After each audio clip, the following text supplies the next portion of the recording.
Welcome to Your College Bound Kid, a podcast for parents, college counselors, students, and anyone who wants a weekly deep dive into the world of college admissions.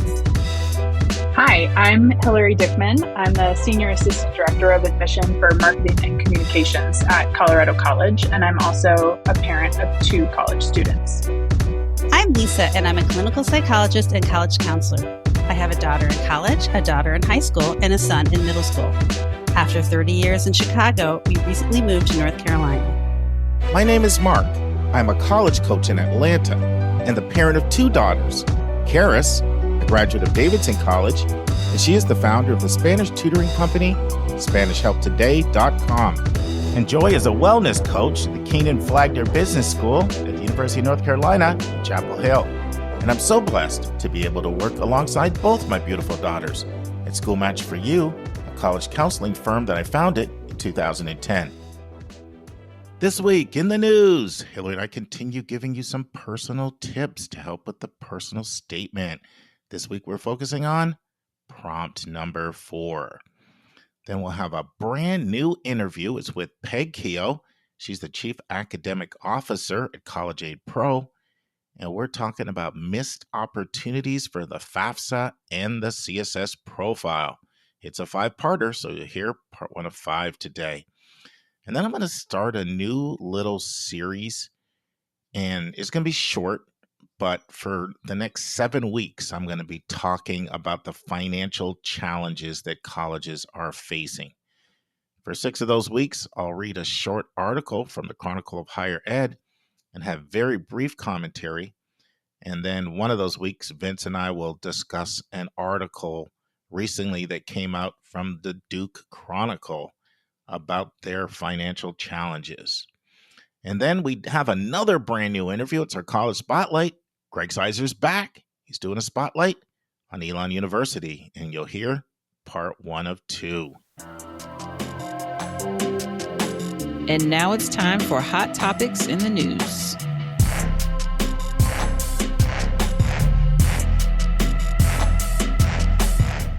You actually before I get to the second essay, you prompted another question. So, additional information.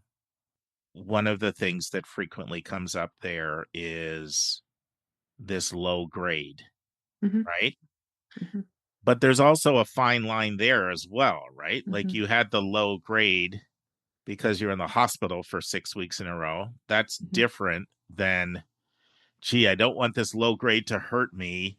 How can I word something in a way to get myself grace? But there's really not a great reason. Yeah. And so a couple of things on that.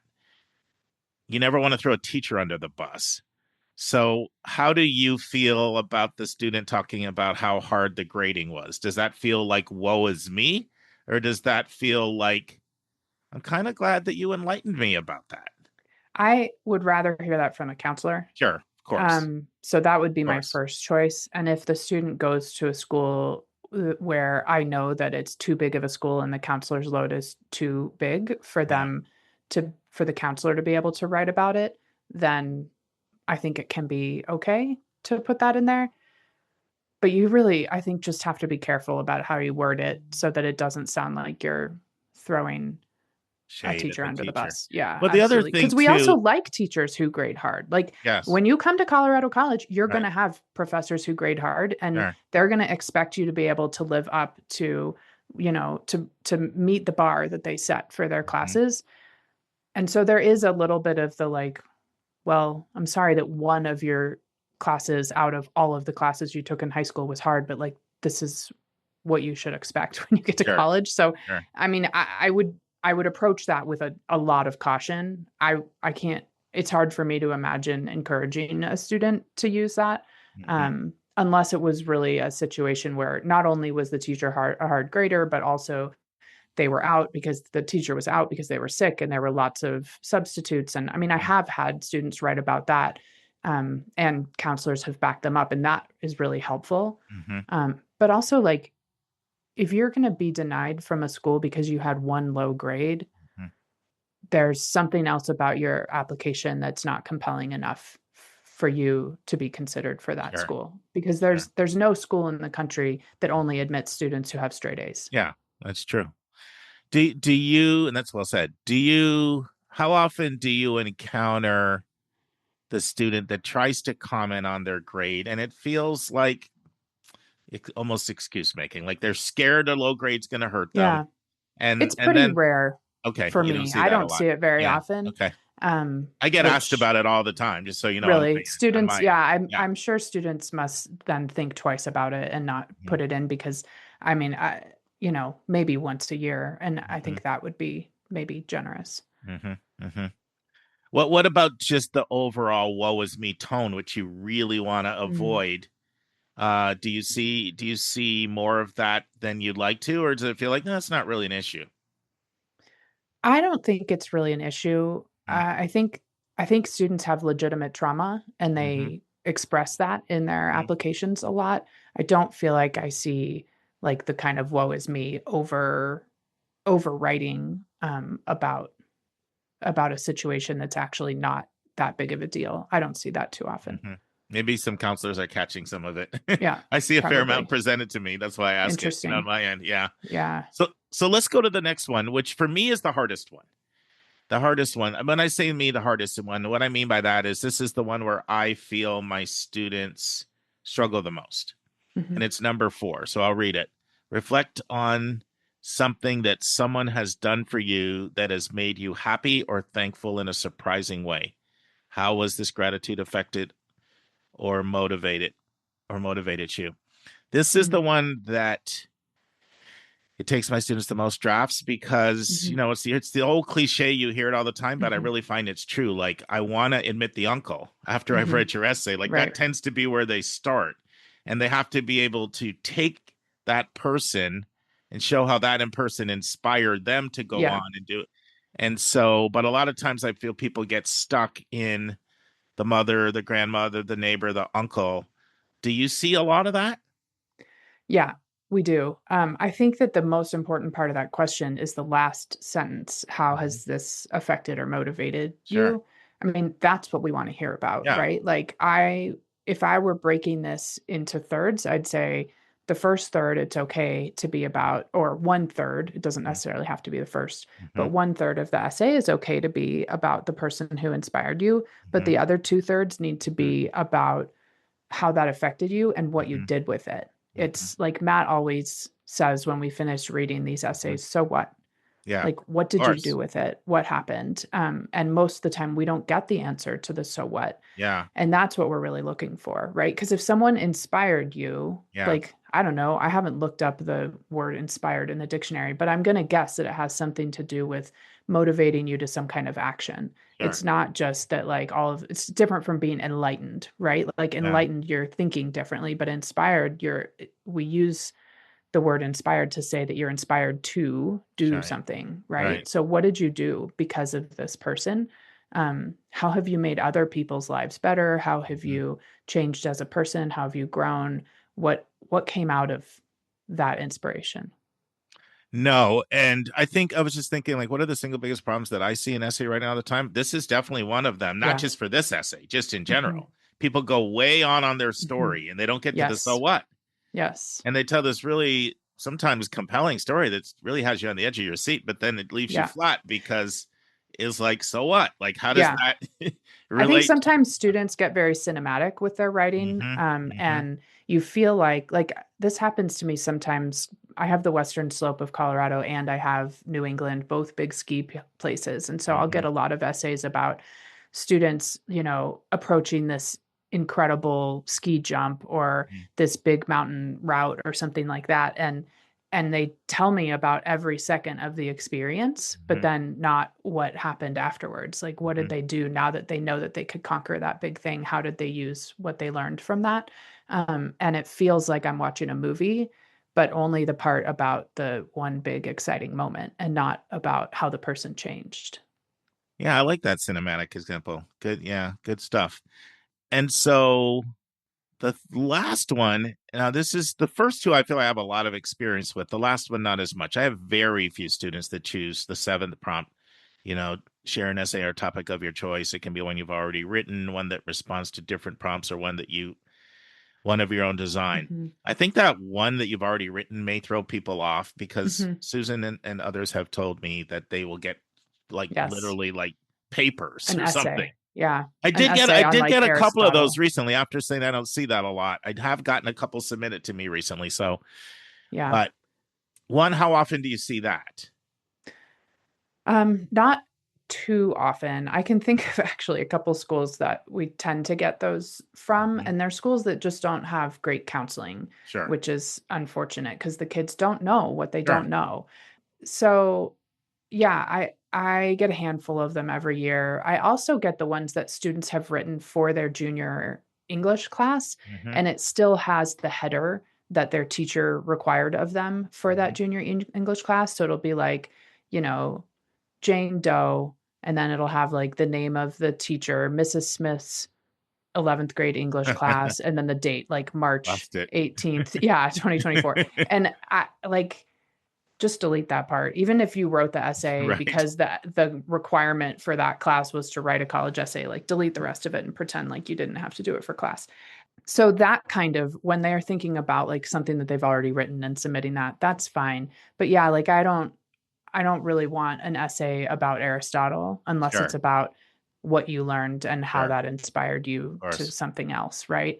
So I think perhaps it's just the way that prompt is worded, because I also love that prompt because you can start by not thinking about any prompt and instead thinking about the events in your life that have shaped you into who you are. Yeah. And then you can really go free with your writing. And I love that there's an option for that. But the part about or use something you've already written, that's for us, that's not super helpful. I also think there are probably schools where it doesn't really matter, right? Schools that do admission by the number, where they're just doing a quick glance at the essay, if they're even looking at it, then it's less important. Those schools are definitely out there. I've even sat in some reading rooms where literally just glance right down and or people that have flat out said it's only used if someone's just on the fence ever.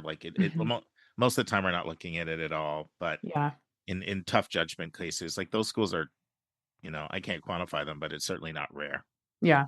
I think the other challenge with this essay is that sometimes it can lead students to not structure their essay as an essay.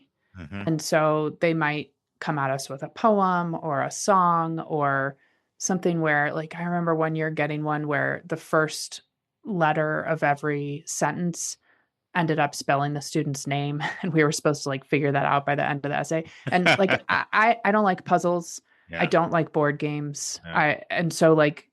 And I have a very limited amount of time to read the essay. I'm not up for an essay that's asking me to be challenged beyond just figuring out who you are as a student. Please don't challenge me. I was going to bring this up next, and you brought it up, and this is more what I've heard more from other counselors than what I've seen, but that sometimes the lack of structure in this can lead people to kind of go all over the place. Yeah. And I appreciate creativity. I am a creative person. My kids are creative people. I love art and music and all of those things. And this is not the place for it.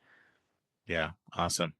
Anything else you're sort of seeing in essays or in students writing that you would sort of, this is a chance to give some people some tips? And increasingly, I feel like I haven't seen our next survey, we can test this, but my anecdotal sense is that more students are listening. And I think what happens sometimes is parents are letting them hear us. Well, they're letting them hear a segment, Yeah. Certainly they're doing it with college spotlights for schools. Yeah. People tell me that all the time. Great. When we're traveling on the road, we'll play the spotlights, Yeah. But I'm having more and more and more parents tell me I had my kid listen to this segment, which is great, right? So they don't have time to listen to it all, but it's nice if we can kind of pull out the segments that are important. Right. So whether it goes from the parent to, hey, can you listen to this 10 or 12 minutes, or it's a homeschool student who's all in. Any thoughts at all on a tip you'd like to? Yeah. Please use paragraphs. Please use paragraphs. Even students who go to schools where I know that they're learning how to write well have not necessarily learned that when you're doing creative writing and you're writing about yourself, you still need to use paragraphs, even if it's not a traditional 3-paragraph or 5-paragraph essay. So yeah, you wouldn't just not believe, because you probably don't see these students, but you wouldn't believe how many solid wall of text essays we get. And it's hard for us to read it because we read quickly and we rely on paragraphs to offer emphasis to different parts of the essay and to help us kind of organize it as we read quickly. So that's my number one complaint, which seems so silly. I think as adults, we're so used to reading the newspaper and seeing paragraphs and, magazines and creative writing, but I think kids just haven't done this kind of writing enough to really know. And then I would say, that William Faulkner phrase, kill your darlings. Don't be afraid to pull out the bits and pieces of the essay that really don't support what you're trying to show me about yourself. Make it I don't, again, this is going to sound like I'm really lazy, but I really don't want to be challenged more than I have to be. And so the less extraneous information that's in there, the better. And then I would also read it thinking about how an admission officer is going to read it. And when I read it, I want to be able to write down 3 to 5 characteristics I've learned about you from reading the essay. So after you've written a draft, as you go through and read it, or someone else reads it, give them the instruction. Okay, I want you to take notes and just write down 3 to 5 words that you learn about me as you're reading through this. And those could be curious, resilient, happy, or joyful, outgoing, or intense. All of these things are legitimate ways to describe a person. But what does the essay say about you? That's ultimately what we need to know as we're reading. Yeah, I actually do see that, blob of writing quite a bit. It's something I do. Thank you for fixing it. Yeah. No, well, one thing that I find effective, I'd like to know your thoughts on this. There are some people that have a fair number of sentence breaks, of space breaks. And I actually find that's easy to read. Yeah. Yeah, I'm fine with that. It doesn't have to be 3 paragraphs or 5 paragraphs. Use the line breaks to give emphasis to sentences or short paragraphs that you want to make sure stand out, right? Think about it almost more like it's a conversation. And therefore, how would it be structured relating to kind of where you pause or give emphasis in a conversation? I mean, I literally just said that to somebody the other day. I want to say there were probably 7 times throughout the essay where there was a space. Yeah. And it's fine. It can be one word, right? Yeah, exactly. It can be a paragraph. It can be one word, and then it can be another paragraph. That's totally fine. It's easy to read. Really, yes, it's easy to read. It helps us understand where you want the emphasis to be. It's more engaging for us. We're more likely to read the essay instead of skim it if it's engaging. Yeah, good stuff. Thanks, Hillary. Yeah. And now this week's interview with a special guest.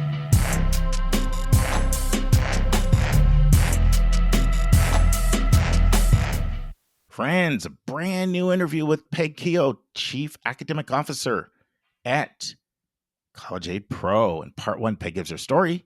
Peg answers the question, should you fill out financial aid forms if you are confident that you will not qualify for need-based aid? I introduce our topic for the day, and we have a robust discussion of what it means to be need blind. Peg explains the difference between the FAFSA and the CSS Profile. And Peg and I begin the discussion, what are missed opportunities that are common on both the FAFSA and the Profile? And we'll be discussing that over the next 5 weeks. Listen and enjoy. Friends, I'm here with Peg Keogh, and she is the Director of Education at College Aid Pro. Very excited to have you here, Peg. Welcome to the Your College Bound Kid podcast. I'm super psyched to be here. Thanks for having me, Mark. Yeah, you've got quite an interesting background, and I find our listeners love to know people's backgrounds so they can know the context from which you speak. So why don't you sort of walk us through different things you've done professionally, kind of right up to what you're doing now. Yeah, oh, well, I've done a lot of things professionally, so I'm gonna go through all of it. But yeah, in the last, couple decades of my professional career, I was on the financial side. So I'm a financial planner at heart, Sure. basically, and that's just always been how I function. So it was helping clients, families all around. Just overall financial planning in the last 15, 20 years of my career.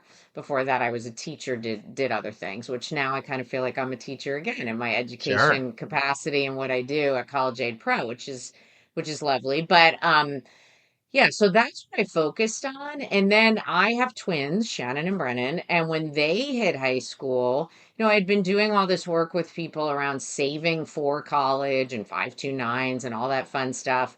And then I thought, like a lot of parents do, all right, my kids are in high school. Like we're getting to the big time. I got to figure out how does this whole college thing work? Not on the financing side, but all of it, right? And I was just blown away at how much more complicated and stressful. I'm going to date myself, but it's been quite a while since I applied for college, right? And it was just literally driving in the back seat of the car after a trip and filling out an app with a pen and throwing it in a mailbox. And so it's quite a bit different now. And the other kind of realization I had is, I was doing this deep dive with my husband, but most of my friends and colleagues were not. And I saw it becoming expensive and super stressful in general and with their kids. So I kind of had this aha moment where I was like, I'm just going to pivot and just focus on college financial planning with parents that are in that stage with their kids. They have college bound high school kids. And so I started my own business called Way to the Quad, over a decade ago, and loved it, was doing my thing. And I was looking for new software a few years in, jumped on a webinar with this outfit called College Aid Pro, really liked the speaker, really liked what he had to say, and reached out to them. And they were like, well, we're beta testing the software we're creating. Would you like to be a part of the beta group? And I said, of course. And so the rest was history. I got to know the guys at CAP really well, got to beta test the software, use it in my business. And a little bit over 3 years ago, they approached me about joining them officially. And it was actually good timing because I was getting bogged down with a lot of marketing and tech as an entrepreneur and not doing the stuff I really enjoyed, this kind of stuff and working with families one-on-one. So it was actually perfect timing for me to get a team and still continue to do what I love. So that's who I am. I'm the director of education here at CAP. I always tell parents, my best credential is really that I've been through this twice, right? At the same time. So I get it. I get the stress. And I always tell people it doesn't have to be as stressful as it is. It really, really doesn't. And I know you say that too, Mark. And I mean that from the bottom of my heart. There's homework and, it doesn't just happen magically, but it really doesn't have to be as stressful. It can be affordable and your child's going to end up where they belong. And it just can be not the journey that I see a lot of families on that is just, ridden with stress and anxiety and all that crazy stuff. Well, knowledge is power.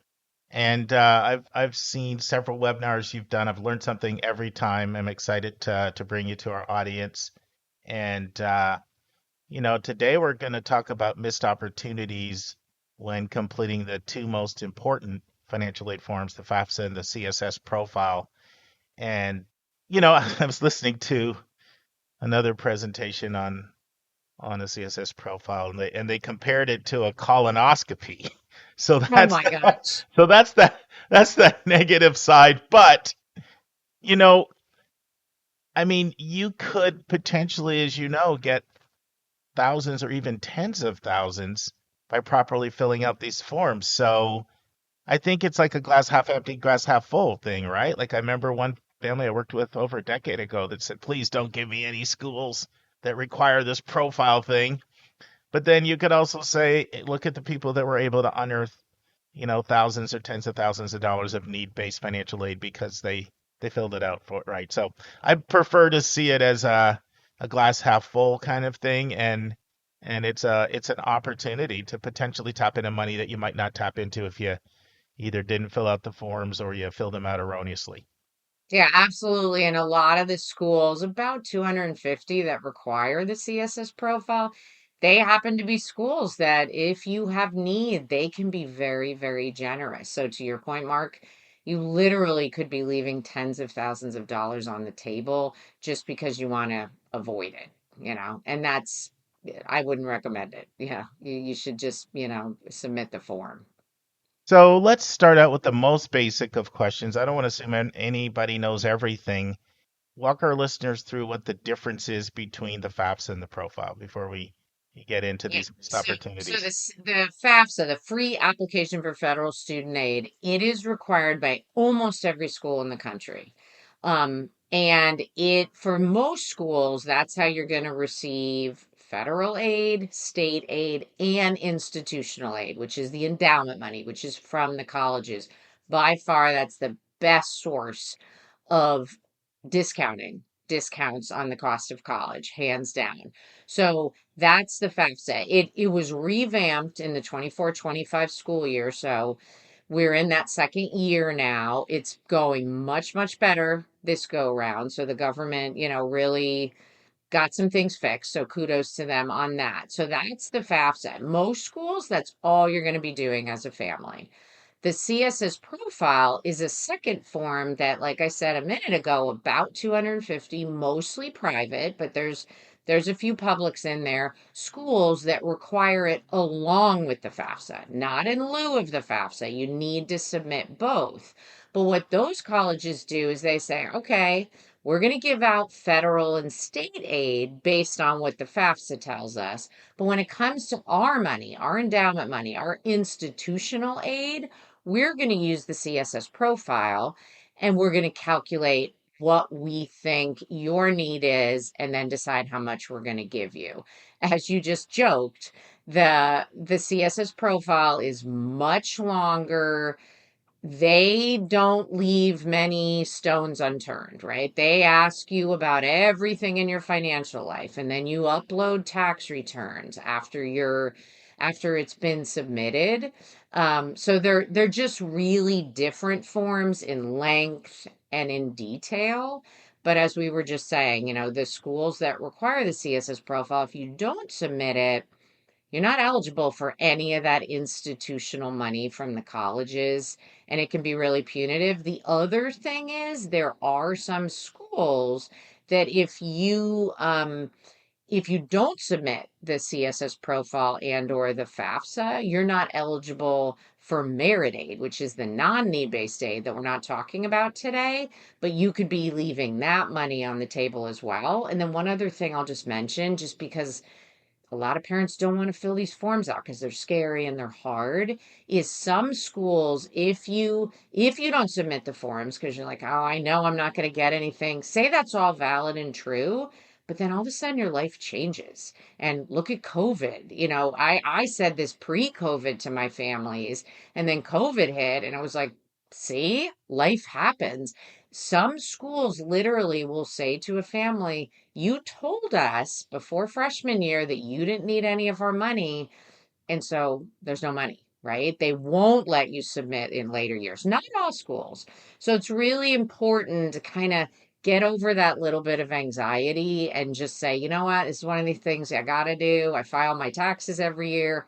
I got to do the financial aid forms for these 4 years. But those are the main differences. The CSS includes a lot more information. For example, like the equity in the home you live in, where the FAFSA doesn't. It's just longer and more inclusive in what they look at.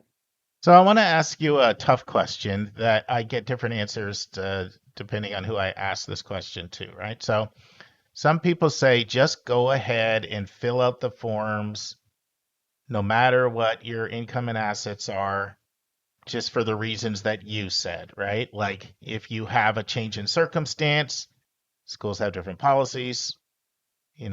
I've shared this on the podcast before. I had somebody that happened to exactly that scenario, and the school told them, well, you can't apply this year, but you can apply next year. So some schools have a 1-year policy, a 2-year policy, or even a 4-year policy, right? Where you can't get it. And so So some people say, unless you have enough money for all 4 years, then you should go ahead and fill it out.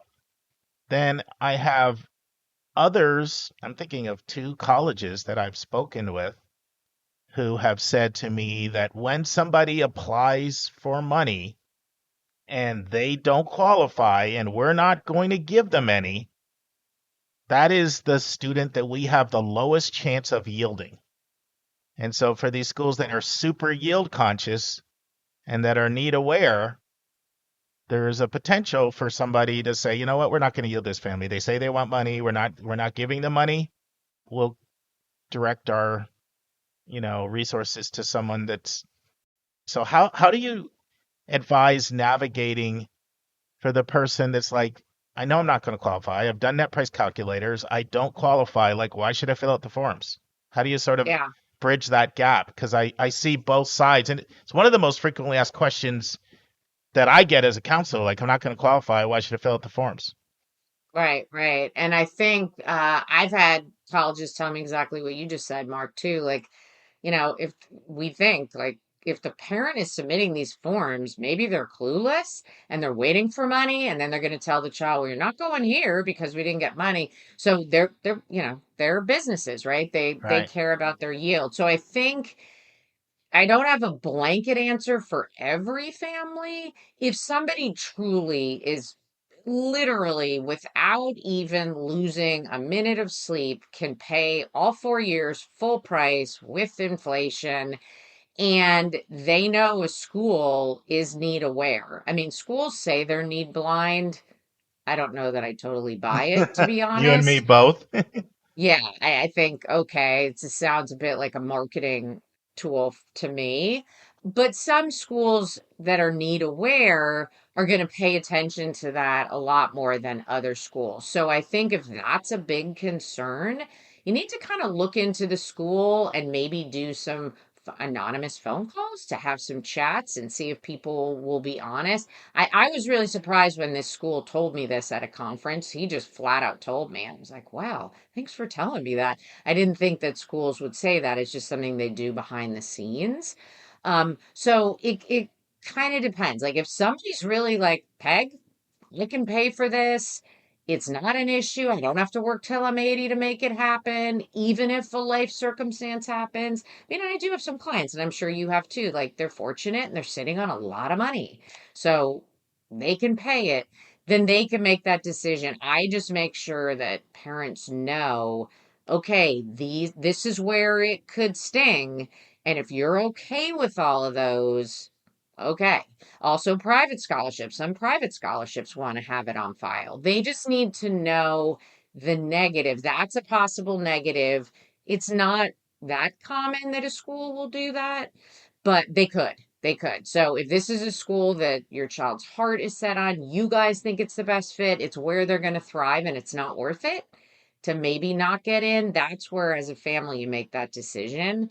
And I do have people that do that sometimes, but they do it with their eyes wide open. So they know if this or this or this happens, I could be stuck. If I appeal, might not be successful because they didn't see forms on file. They know what they're giving up, and they do it knowing it, then so be it. That's how I handle that scenario.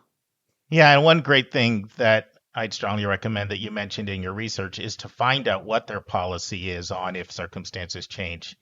That's something that schools will generally share. Yeah.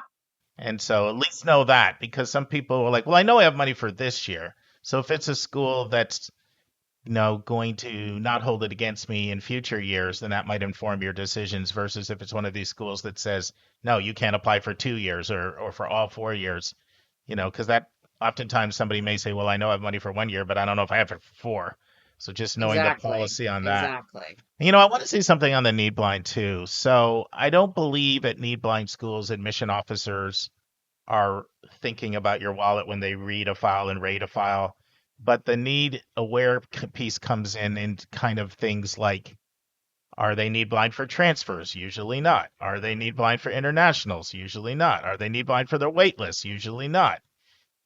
And as former VP of enrollment at Franklin and Marshall, Peter Van Buskirk, who I've had on. He's very passionate about this. There's no such thing as need blind, because he's like, you can't be a little bit pregnant. Like, either you're need blind for all circumstances or you're not. And then they're not need blind often that they're always going to travel to places with a lot of wealth, in the recruitment travel, knowing that they're targeting places where people can pay. But I don't want to imply that admission officers are thinking about ability to pay when they rate an applicant and make a decision.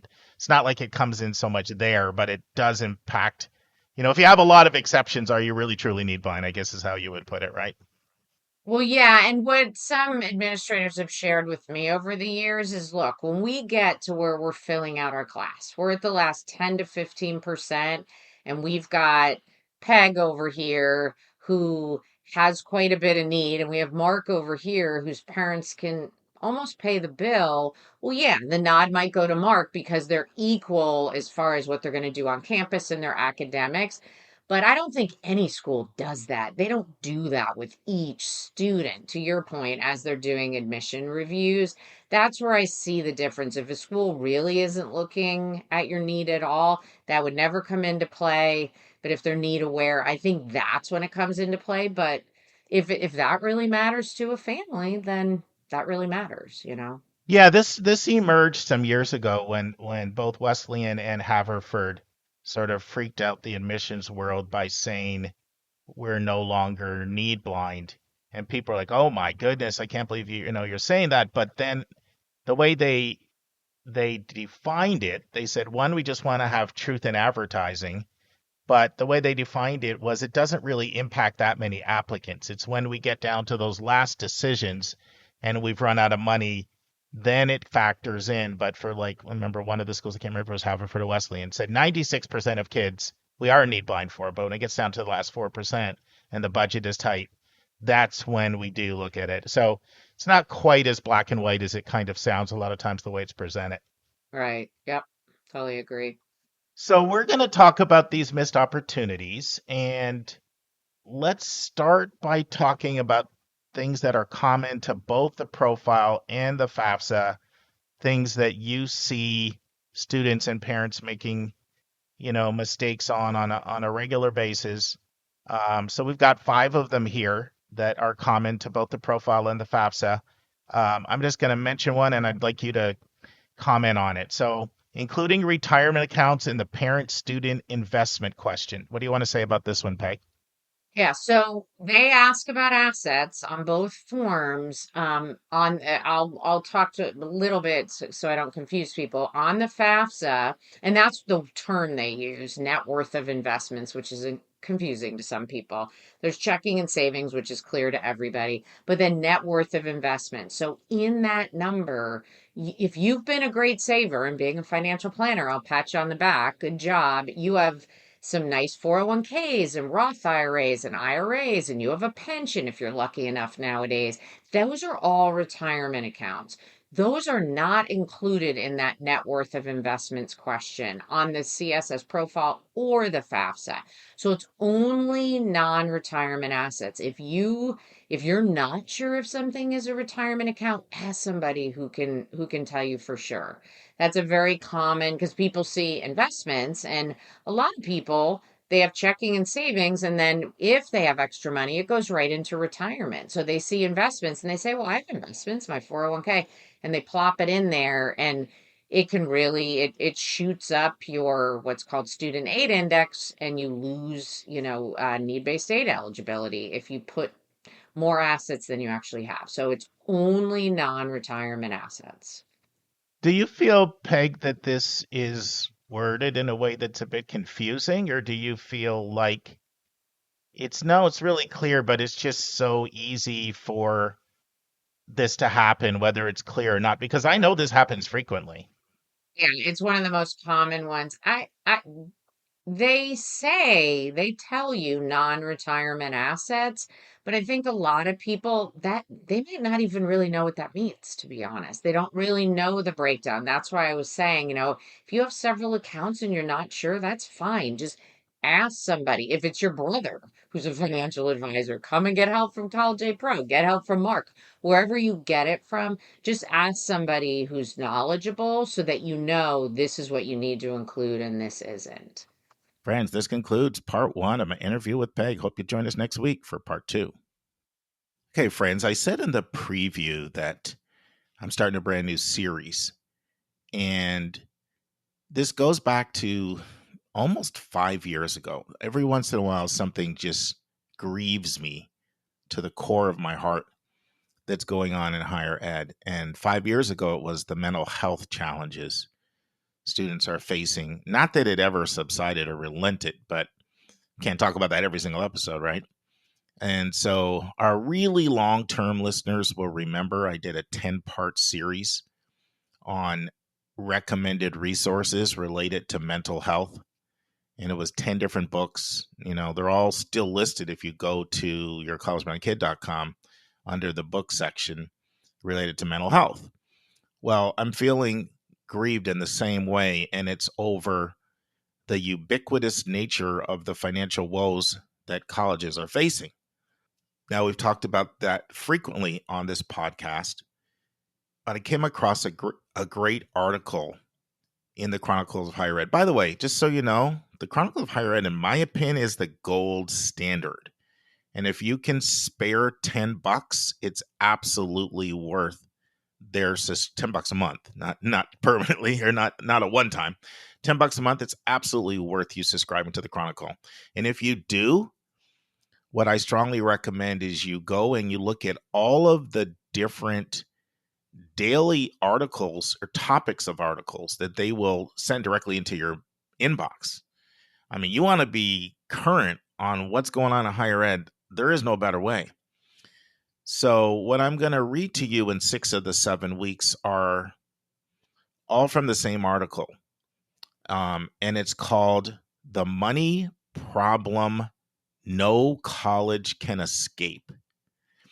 And, you know, let's go back and forth when it comes to reading you guys articles because, I don't know, I just think of it as like the worst thing in the world to do to bore the audience. And you really never really hear people reading articles. But then, on the other hand, people listen to audiobooks for hours.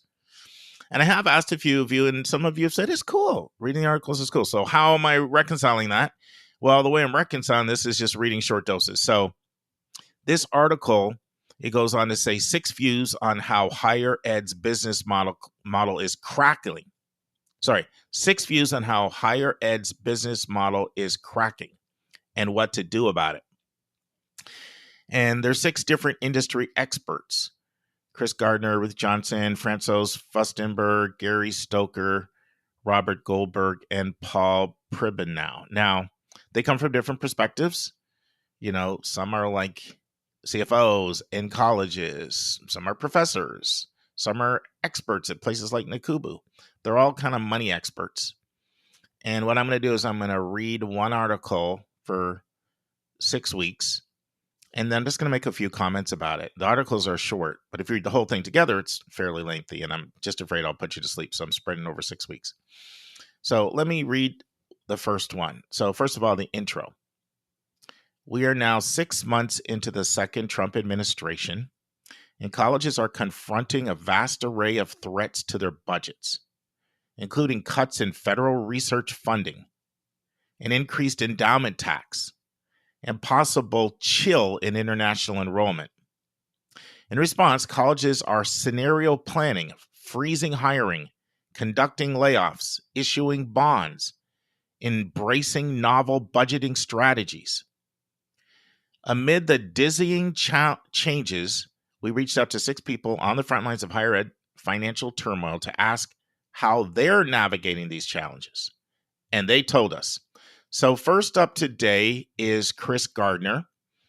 And Chris works at Wofford University. He is the chief financial officer at Wofford, Spartanburg, South Carolina. Now, here's what Chris had to say. First of all, he titled his entry, Maintaining Flexibility. As chief financial officer at Wofford College, I have experience with uncertainty. During COVID, many of us in financial leadership struggled to determine what the pandemic would mean for our institutions. However, in 2020, each passing week and month led to greater clarity and greater predictability. While conducting scenario planning, we expected to be able to narrow the range of outcomes as time went on, and that proved to be the case. The current moment is vastly different. Now the only certainty is uncertainty. This makes financial planning challenging. Wofford does not have a significant amount of federal research funding and is not subject to the expanded endowment tax. Our college does not rely heavily on international students as a source of revenue. Nevertheless, the relentless assault on the value of higher education still poses a threat to us, though the financial implications of this threat are much more nebulous. So far, we've taken a wait-and-see approach, choosing not to make cuts or reduce our investments in the college programming. We're trying to maintain as much flexibility as we can while we sustain 6 to 12 months of cautious behavior. Eventually, we need to move proactively to strengthen and enhance our offerings without knowing what the rules of the game are likely to be over the next 3 years. In the short term, we will use data from our current and prospective students to develop financial models for the next 12 to 24 months. As for longer-term strategies, focusing our energy on the timeless liberal arts values should preserve a place for our institution in the higher education market of the future. So, like I said, they're pretty short, but they're provocative. Just want you guys to think about all of the different ramifications for these challenges, and you're going to hear from different perspectives. Now, my commentary is going to be brief because we got a great episode, in my opinion, my humble opinion. We have 2 great interviews that, that I think are important. So, did you hear the uncertainty in what Chris said? What he was talking about reminded me of when I left our family reunion in Pagosa Springs, Colorado in 2023. I was, our regular long-term listeners may remember, I'm going to family reunion, end up having arthroscopic knee surgery. So I'm out there and I stayed there for 19 days to do rehab and therapy and do all this stuff while they, were trying to kill the virus. So I didn't have a maps book, and Pagosa Springs is small. So I went to 7 stores trying to get a maps book. I couldn't get a maps book. Why did I need a maps book? I actually drove out there. I did college visits on the way, stayed 4 days with Dave in Chicago, visited a bunch of colleges. And every once in a while, I just need a long drive, 1 or 2 a year to clear my mind. So on the way back, I'm flying blind because when you're out in the mountains in Pagosa Springs, guess what? Your whatever you use, your Google Maps, your MapQuest, your GPS doesn't work. I'm just in the mountains driving around. In fact, I was like, oh my goodness, I didn't know I was going to go through Santa Fe and Albuquerque. Anyway, enough about that. The point is, what Chris Gardner, CFO of Wofford, was describing reminded me of that. Flying blind. Chris said, the only certainty is uncertainty. So that's one point that I thought was worth underscoring from his entry. The second point is this. Every school has different reasons why this is such a difficult financial time. I mean, Chris said 3 of the biggest factors that are really threatening the finances of so many schools are really not an impact for Wofford. Loss of federal revenue. Okay, well, they don't get a lot of the grants. A lot of those go to the R1 schools. Wofford's a small liberal arts college with barely over 1,000 kids. They're not getting the money that the Johns Hopkins and the Michigans and the Pittsburghs and the UWs are getting, right? So he said that's not really our issue, loss of federal revenue, whether it's NIH or USAID or National Science, all these different things, right? Second thing, we're not subject to the endowment tax because if you listened to me talk about that a while ago, they're not one of those institutions. I went over that. I'm not going to talk about it now again, but you can go back and listen. But I broke down only the wealthiest institutions. And also they're under 3,000 students. So they wouldn't have been subject to it anyway because, schools under 3,000 students got an exemption.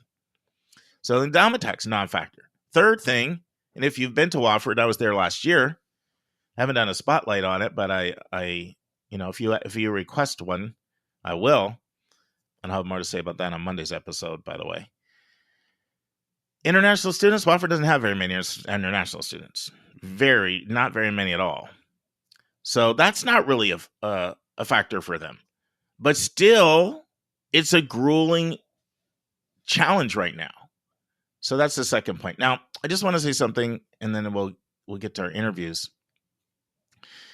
So I'm going back to Nicole's question.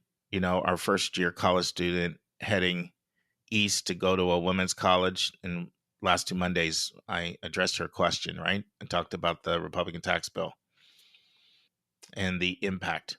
So I was thinking about all my thoughts, and I may have been just a little too Pollyanna.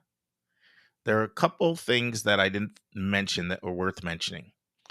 One is, if you're going to a rural school, rural hospitals are really at risk with these Medicare changes. If you look at how many rural hospitals have closed across the country, it's scary. So that's not a given, but it's something to keep an eye on. And then the second thing, this came from our Counselor Connect meeting that we had on Sunday, where Matt Bonser, Director of Admission at Colorado College, addressed about 70 counselors attended that. College counselors, all podcast listeners. And Matt said something that surprised me. So I asked him a question. I said, and by the way, Matt gave me permission to tape that, so I know he doesn't mind me sharing this. I said, Matt, what keeps you up at night? And he didn't answer it the way I thought he was going to. He surprised me. He said, I'm concerned that the DOGE cuts and the layoffs of massive amounts of people in ED, which is just a term that's used for Education Department of Education, are going to slow down the Pell Grant appropriations. I hadn't really thought about that. Our students that are getting Pell Grants, is their money not going to arrive? Because they dispense the money from the Department of Education to the colleges. And there were a lot of people in the House that really wanted to scale back Pell significantly. So I'm always watching for new legislation that may come up and percolate. But listen, do I think everything's going to work out? I do. Do I think there might be some stress and trauma and drama? I do. It's just something worth mentioning. All right. Next week, we have Ruth Johnson with a very powerful entry. And Ruth is the VP for consulting at NACUBU. I talk about NACUBU a lot. It's National Association of College and University Business Officers. And so I'll read that one to you and have a little commentary. But just doing a little 7-part segment. Hopefully you guys enjoy it. Let's now transition to our interview. And now it's time for our College Spotlight of the Week.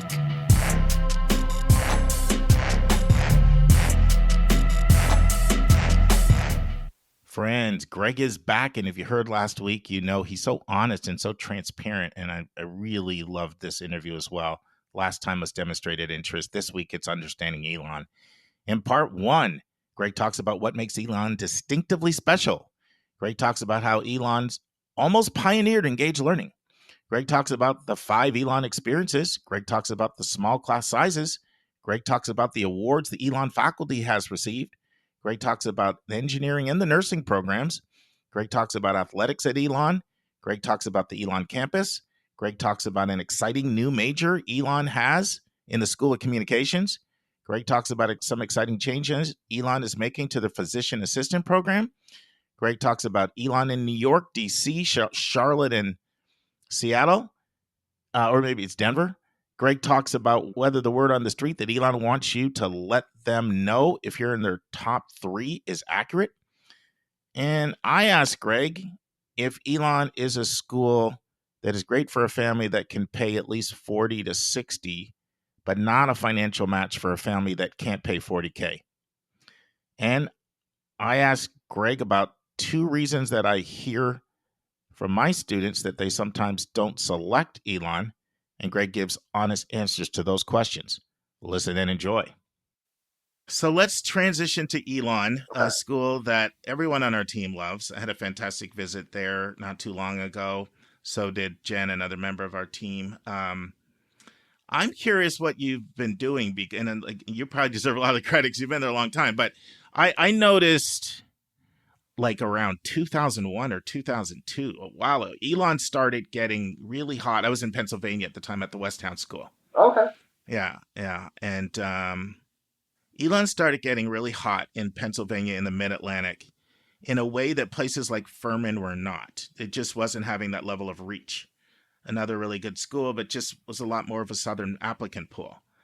And I've also I've been amazed that Elon I felt like transcended its high admit rate. Like another school with a similar admit rate, people tell me no.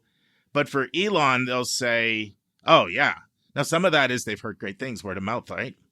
Right.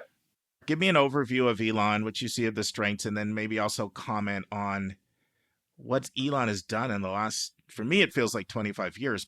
But you definitely have more of a sense of kind of when sort of the surge in interest sort of started. Outside of North Carolina, obviously, yeah. Sure. Yeah, Elon is, obviously I feel this way because of my connection to the university, but I think anybody who looks at us understands it's a pretty special place. Yeah. Very focused on relationships. It's very focused on mentoring. It's very focused on experiential education. And now I know a lot of schools are focused on experiential education. I want to say that, 25 years ago, we almost pioneered engaged learning in that at Elon, 5 experiences that are part and parcel of most educational experiences are built into the curriculum. So at Elon, we have the 5 Elon experiences, which are leadership, service, study abroad, undergraduate research, and internships. And no student, whether you are a fintech major or a music theater major or a neuroscience major, can graduate from Elon without having done at least 2 of those. Most students do all 5. And what that leads to is really successful outcomes, because when students have studied in an intensive curriculum, a discipline where they've really learned a lot, but have had those supporting experiences, when they are interviewing for jobs, when they're interviewing for graduate schools, they can articulate experiences that they've had because a lot of other students at other places have not had them. We also have, we have 7,300 total students, 6,300 undergraduates. So aside from being focused on relationships and mentorship and experiential learning, you have a class size that averages 20. The largest class at Elon is capped at 33. That's great. So it's the great combination of, I think, where it matters most. We have the #1 undergraduate teaching faculty 4 years in a row by U.S. News and World Report. So our faculty are really good teachers, and they are teaching 20 to 33 students in a class at a time. And we often do, obviously, focus groups, and we ask students, okay, tell us what surprised you. We have their first year or second semester students. Tell us about your first semester experience at Elon. And they always tell us, you told me I was going to get to know my professors, but I didn't know that my professors, within 2 or 3 weeks, were going to see me on campus and call me by name. And I think, again, that reinforces the relationship piece that I think is really special. So when you have 6,300 undergraduates, you can offer 70 majors in the School of Business, Communications, the Dr. Joe Watts Williams School of Education.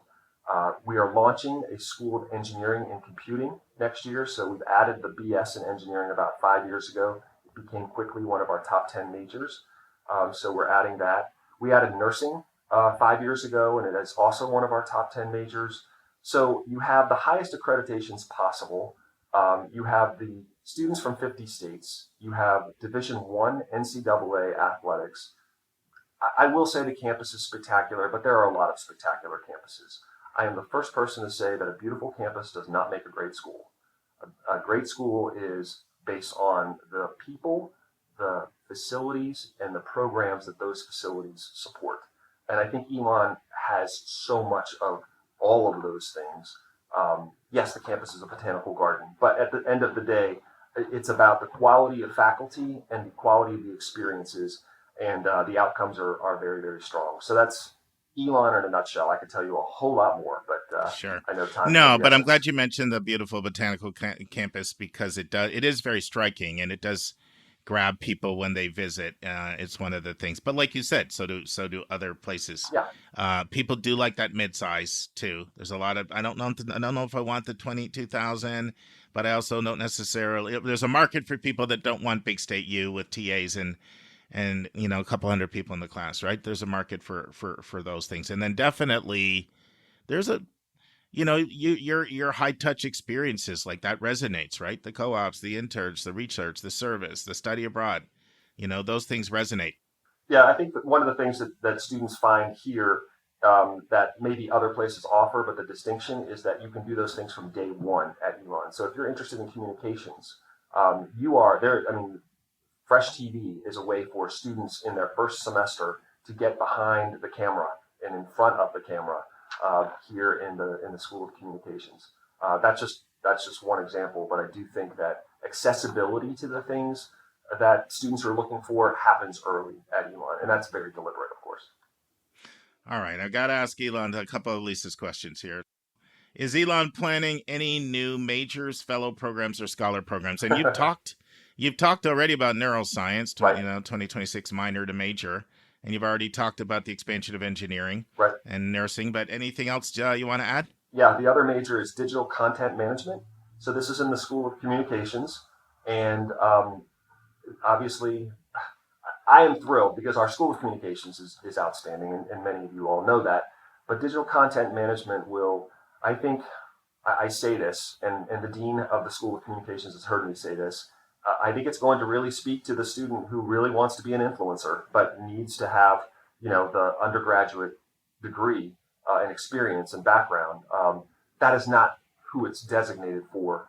But I think that understanding, we have a media analytics major, we have, communication design, we have journalism, we have sport management. But I think this digital media content will be particularly valuable as we look at occupations and the influence of social media going forward.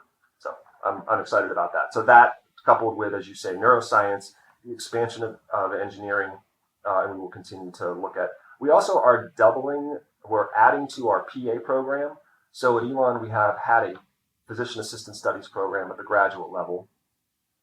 That has had a cohort of 36. We are doubling that. And so there'll be, twice the number of students joining that program in January. We have a national campus footprint.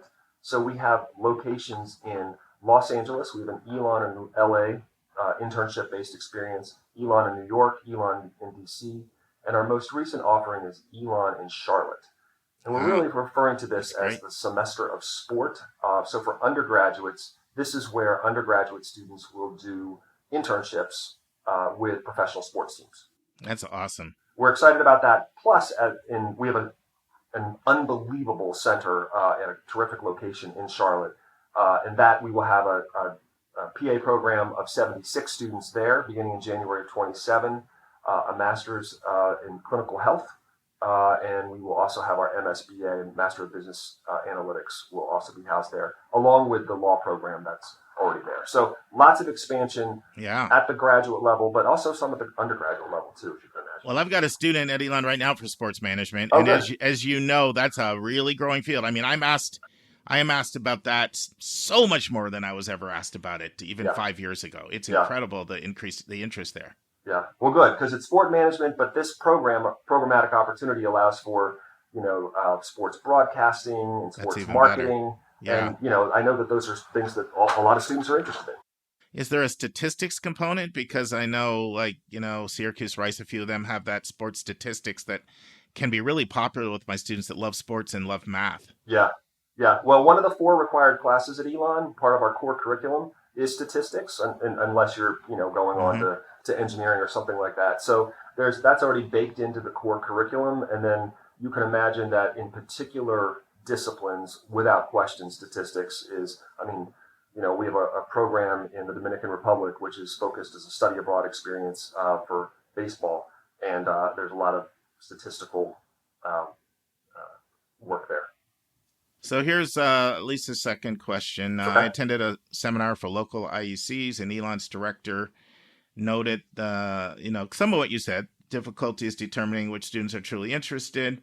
And as counselors, we should encourage students to indicate in their application or in communications with the admission office if Elon is one of the top 3 choices. How can interested students best convey their preferences so they don't end up being deferred? Now, we've talked about that a lot, but do you just want people to come right out and say, I want you to know you're one of the top 3, or is that, would you prefer to be done differently by come to one of our coffee chats, Yeah. or do both?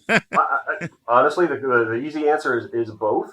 Yeah. Honestly, I also recognize, Mark, we're all of us are in this industry. We know how this works. You might find a school and fall in love with it, and then because it's a long process, Mm-hmm. You might find other schools that you fall in love Sure. with too. So we understand that this is not, the one and only, but it is helpful for us. And again, this is Elon. I know it's not possible at every school, but it is possible at other schools.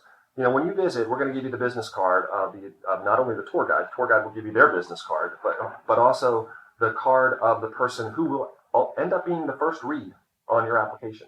So if you're from Massachusetts or you're from Illinois, our staff members will be the first read on those applications. That connection, if there's, connection between those people, the prospective student and the staff member, and part of it is on us, a big part of it is on us, is helpful in our understanding of how high Elon is on the list.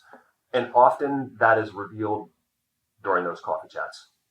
I hear you. Yeah. Those students who are really that interested are the ones who sign up for the coffee chats, which is why, again, the higher yield on those two. Sure. All right. A couple tougher questions. I Okay. can't have all softballs. Okay. So I've noticed over the years that, well, we already know Elon, even that you guys did have that big 10% increase in price, you're still priced a lot lower than a Davidson, a Wake Forest, a Duke, and those are just privates in North Carolina, and then we can talk about the ones in the Northeast and other places, right? So you're already priced lower there. But a lot of your 8 awards tend to be smaller. I see a lot of sort of like 5 to 15 kind of stuff from students, right? So one of the things that it's made me think is if you can pay 40 or more, apply to Elon, maybe they can make it work. But if you can't pay half of their cost of attendance, I'm probably going to find other schools for you. Is that an incorrect extrapolation on my part? That's kind of what I've seen just by looking at sort of who gets in and what their 8 awards look like. Yeah. First of all, I appreciate the question. It is very fair. Yeah, our financial model is low tuition, low discount.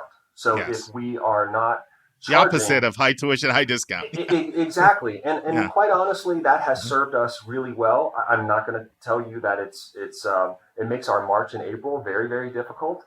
What I always worry about is, losing students because of that we gain a lot, but we also stand to lose a lot too. So my response to that would be Elon has been very focused on growing scholarships, adding scholarships. We're even doing it again for this next year. So you will see larger scholarships than what we have been advertising throughout the spring. Because we recognize as our cost goes up, every year that your cost goes up, and we are not doing another increase like that anytime soon, that you become less accessible to families. And our goal is to be more accessible. So for the middle class students, if you will, the students who maybe don't have as much demonstrated need or don't have any demonstrated need at all, there's more merit opportunity. And then for students who do have high levels of demonstrated financial need, the expansion of the Odyssey program, which is where we meet full demonstrated financial need for students in this cohort, I think they continue to grow too. So it's not a clear-cut answer other than for me to say, we know and we're working on that, and we have made great strides in even the last 5 to 10 years, and we'll continue to because we recognize that that's more important than ever to families. It was one thing when we were $50,000 a year. Sure. Now we're approaching 70, and the COA, cost of attendance, and so that makes a big difference. Yeah, and one thing I could intuit from that is if someone maybe can pay less than half, they need to be a rock star because Odyssey's competitive. It is. Is that fair or not fair? Yeah, Odyssey is merit and need based. So it is, first driven. I mean, obviously students who qualify for that program have to have a high level of demonstrated financial need, but those students are rock stars. And I always say that the Odyssey students set the pace for the rest of the university, quite honestly, with their engagement in campus and their leadership across campus. So the other hard question, I'll tell you the biggest reasons why I have students that don't select Elon. And believe it or not, of course, maybe that doesn't even make it on for this reason for some, but it hasn't been admit rate, which it's been a little baffling to me because I hear for other schools, but not Elon. There's some that tell me they don't find it very racially diverse. And there's some that say there's not that much around campus. What are your thoughts on those two things? Those are I'm just giving you my honest feedback. Very much appreciated. And in fact, I did a presentation earlier this week and I was sharing why students choose not to attend Elon, and that was there, right? The other school I'm considering is more diverse. And again, we've made progress over time. I will share with you that, I mean, obviously, I think you know that Elon has changed. We've grown. Diversity in all forms, socioeconomic. Yeah. Our Jewish population is exploding at Elon's, 16% of the first year class this year. It's really exciting. Students of color, 23% of our first year class. That's major progress for us. And I think a lot of that has to do with a number of things. One, the priorities of the university and understanding, because we're always saying, college should be more than a microcosm of the world in which we live. So you want to make sure that your class is full of students that are not the same, that are not it's not a homogenous class. And we're trying to do that by growing our international student population. That's a little challenging right now, but we're making some progress. So it is something that we are in tune with and believe very much in. Our Division of Inclusive Excellence really works very closely with all vice presidents and across the campus to ensure that all students are achieving great success and the equivalent outcomes or even stronger outcomes. But it's taking time. I said to someone the other day that, one of the unfortunate things is that a college experience is a 4-year experience in most cases, or at Elon it's a 4. And over 4 years, you don't see as much change as you do when you've been a part of an institution as long as I have, right? So I do think that the student who is looking at Elon 2 years from now will see a dramatically different Elon than the one that existed 2 years ago. Friends, this concludes part 1 of my interview with Greg Zaiser on Elon University. Hope you'll join us next week for the final part. On Monday's episode, you're in for a treat. I'm excited. We're doing something different. I'm going to give you a little background. So you guys know our longtime listeners know that we went from Thursday only episodes when we started, 8.5 years ago, to a Monday and a Thursday, right? And we're now almost exactly at completing the 3 years of doing that. And so when we added Julia and Vince and Susan to our co-host team, and we went to 2 episodes. Well, what many of you probably don't know, in fact, I don't know how you would know because we've never said it before. When Lisa and I were talking about this, because she'd already been a co-host for at least a year at that point, one of the reasons why we went to that second episode was to hear more student voices. But I believe it's been at least 1.5 years and maybe 2 years since we've had a student interview on the podcast. Now, I'm very close to finalizing a date in August to do one with 2 students who transferred. Very excited about that. Just nailing down the final details. So that's something you can look forward to. But you're going to get a bunch of student interviews because, coming up in September, October at the latest, but we're shooting for September, Lisa's going to interview a series of students about the stress they're experiencing in the college process. But on Monday, you're going to hear from a bunch of students, 5 students asking questions to 2 attorneys about what the law profession is like. It was a lot of fun for me. I moderated it. It's fairly lengthy, so we're going to run it for 5 consecutive weeks. So you're getting that. You're not getting any soliloquy from me. It's just 2 interviews. That's it. Then Another very exciting interview Susan and I did with Bob Massa, one of the giants in the profession in year 51. That's right. Started in 1974. And right now, Bob's a consultant to a lot of admission offices in this country, giving them advice and guidance and direction about what they can do to have a more smooth and functioning admission office. So Susan and I talked to him a lot about that, and what he's learned from that work and what he's learned from his 45 years being involved in leadership at places like Johns Hopkins, Dickinson, Drew, and other places. So that's also a 5-parter that ran about an hour and 40 minutes. So those 2 interviews will run together, and that's all you'll get. No soliloquy from me for 5 consecutive weeks on Mondays, and I'm pretty excited about it. Friends, we're getting ready for the rising seniors, is what I call them, to really get serious about college. And a lot of rising juniors who kind of hadn't been thinking about college that much, it now kind of hits them. Snap, it's not that far away. And as they think about college, I never want them to forget that it's not where you go. It's not where you go. It's not where you go. It's what you do when you get there. It's what you do when you get out of there. That is what will determine your career trajectory. See you on Monday, friends. And that's our show. A big thank you to you, our listeners, for tuning in this week. If you find this podcast helpful, please follow us and you will get every single episode as soon as they are released. If you want to support our podcast, you can click the share button and send it to your friends and acquaintances. You can say positive things about your college-bound kid on your social media feed. And you can help us stay commercial-free and pay our staff by donating on the yourcollegeboundkid.website. You can write a review for us on Apple or Spotify.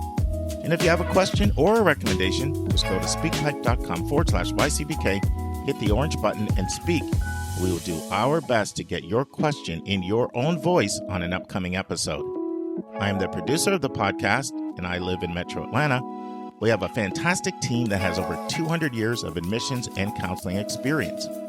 Shout out to our co-host, Dr. Lisa Ruff in North Carolina, Susan Tree in Pennsylvania, Vince Garcia in California, Julia Escabel in Massachusetts, Linda Depker in Missouri, Andy Strickler, the Chief Enrollment Officer at Connecticut College, New London, Connecticut, Hillary Dickman, an Admission Officer at Colorado College in Colorado Springs, and our international admissions expert, Kevin Newton in Dallas, Texas. Our sensational sound engineer is Nemanja Matvich. Our amazing music is from Victor Allen Weeks. Marketing designs from Kimberly Bloss. Our reliable webmaster is Stalionis Dimitru. Website updates are done by Joyce Stucker. Our image editor is Vlad Honchar. If you want to have a coaching session with me, just text me at 404-664-4340. If you want to reach someone else on our team, all of our bios with contact info can be found at yourcollegeboundkid.com under the About YCBK tab. If you want to get our free monthly YCBK newsletter, YCBK Plus, it is also under the About YCBK tab. If you want to see our recommended books and websites, they are on our website under the Resources tab. While you're on our website, check out our hundreds of interviews in their entirety. Check out our college spotlights, our blog, and our upcoming events. We think of you as our listening family, and we look forward to meeting with you every single Monday and every single Thursday.